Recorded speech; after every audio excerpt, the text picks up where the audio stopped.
வணக்கம், welcome to Thanjavur சமையல். Chicken tenders எப்படி செய்கிறதுன்னு பார்க்கலாம் வாங்க. அது செய்கிறதுக்கு எலும்பில்லாத சிக்கன் எடுத்து இந்த மாதிரி இப்போ நான் காட்டுற மாதிரியே நீளமாக ஒரே மாதிரி கட் பண்ணி எடுத்துக்கணும். ஒன்று சின்னது ஒன்று பெருசாக கட் பண்ணோம்னா வேகும்போது சின்னதாக இருக்கிறது சீக்கிரம் வந்துடும், பெருசாக இருக்கிறது வேகிறதுக்கு நேரம் ஆகும். ஒரே மாதிரி கட் பண்ணி இது மாதிரி எடுத்துக்கலாம். இப்போ இது கூட 2 டேபிள் ஸ்பூன் தயிர் சேர்த்து இதை நல்லா கலந்து விட்டு 10 நிமிஷம் ஊற வச்சுக்கலாம். தயிர் மட்டும்தான் போட்டிருக்கேன், வேறு எதுவும் இதில் சேர்க்கலை. 10 நிமிஷத்துக்கு அப்புறம் இது கூட 1 டேபிள் ஸ்பூன் இஞ்சி பூண்டு விழுது,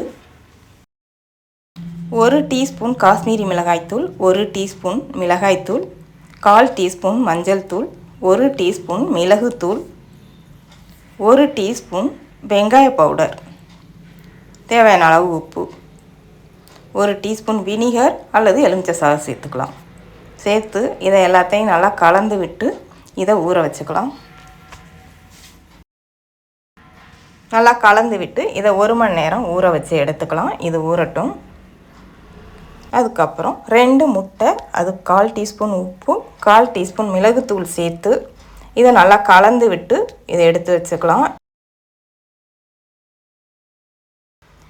சிக்கனை இதில் நனைச்சி எடுக்கிறதுக்காக இது இருக்கட்டும். அதுக்கப்புறம் இன்னொரு பிளேட்டில் 1/2 கப் மைதா, 1/4 கப் சோள மாவு, 1 டீஸ்பூன் பேக்கிங் பவுடர், 1 டீஸ்பூன் வெங்காய பவுடர். வெங்காய பவுடர் நான் வீட்டிலே செஞ்சது, வீடியோ லிங்க் வேணுன்னா டிஸ்கிரிப்ஷனில் இருக்க, தேவைப்படுறவங்க செக் பண்ணிக்கோங்க. 1 டீஸ்பூன் கலருக்காக காஷ்மீரி மிளகாய்த்தூள் சேர்த்துருக்கேன். இதை நல்லா கலந்து விட்டு இது கூட கொஞ்சம் உப்பு சேர்க்கணும். 1/4 டீஸ்பூன் உப்பு சேர்த்து அதை நல்லா கலந்துக்கலாம். சீசனிங்க்கு இட்டாலியன் ஹெர்ப்ஸ் இதோட சேர்த்துருக்கேன். இப்படி சேர்த்தோன்னா இது கடையில் கிடைக்கிற மாதிரி அதே டேஸ்ட்டில் இருக்குங்கிறதுனால இது சேர்க்காமலும் செய்யலாம். இப்போ இதை நல்லா கலந்துக்கலாம்.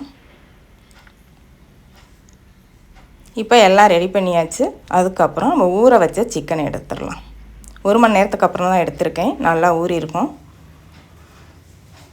இப்போ இதை எடுத்து இந்த முட்டையில் நல்லா நனைச்சிட்டு அதுக்கப்புறம் மைதா மாவு கலந்து வச்சோம் இல்லையா, அந்த மைதா மாவில் பிரட்டி எடுத்துக்கலாம். சிக்கனில் ஃபுல்லாக இந்த மாவை நல்லா பிரட்டிட்டு எடுக்கணும். நல்லா ஒட்டணும். உள்ள ஒட்டினதுக்கப்புறம் எடுத்திங்கன்னா தான் உங்களுக்கு பொரித்து எடுக்கும்போது அது நல்லா கிறிஸ்பியாக சாப்பிட்றதுக்கு கடையில் இருக்க மாதிரியே அதே டேஸ்ட்டுக்கு கிடைக்கும். மைதாவுக்கு பதிலாக பிரெட் க்ரம்ஸ் சேர்த்தும் செய்யலாம்.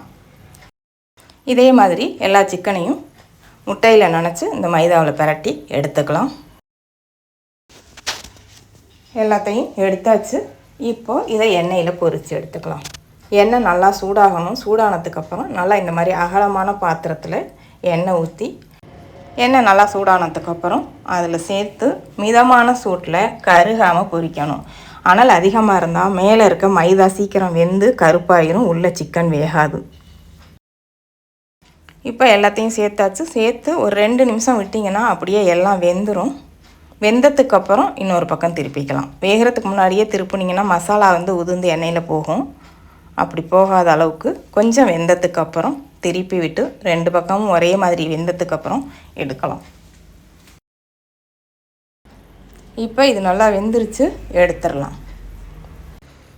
இது சிக்கனில் தயிர் சேர்த்து ஊற வச்சோம் பார்த்திங்களா, அந்த மாதிரி சேர்த்து செய்யும்போது தான் இந்த மாதிரி எண்ணெயில் பொரிச்சதுக்கப்புறமும் அது அழுத்தமாகாமல் சாஃப்டாகவே இருக்கும். தயிர் சேர்க்காமல் மசாலா சேர்த்து ஊற மட்டும் வச்சுட்டு செஞ்சிங்கன்னா கொஞ்சம் அழுத்தமாக இருக்கும். நல்லா மொறுமொறுன்னு நல்லா வெந்து வந்துருச்சு. இப்போ எல்லாத்தையும் எடுத்துடலாம். அவ்வளவுதான், சிக்கன் எல்லாம் வறுத்து எடுத்தாச்சு. இப்போ இது எப்படி வெந்திருக்கு, எப்படி டேஸ்ட்டாக இருக்குங்கிறத பார்த்துடலாம். நல்லா வெந்திருக்கு, வெளியில் நல்லா மொறுமொறுன்னு இருக்குது, சாப்பிட்றதுக்கு டேஸ்ட்டும் நல்லாயிருக்கு. நீங்களும் செஞ்சு பாருங்கள். வீடியோ பிடிச்சிருந்தா வீடியோ ஷேர் பண்ணுங்கள். தஞ்சாவூர் சமையலுக்கு சப்ஸ்கிரைப் பண்ணுங்கள். தேங்க்யூ.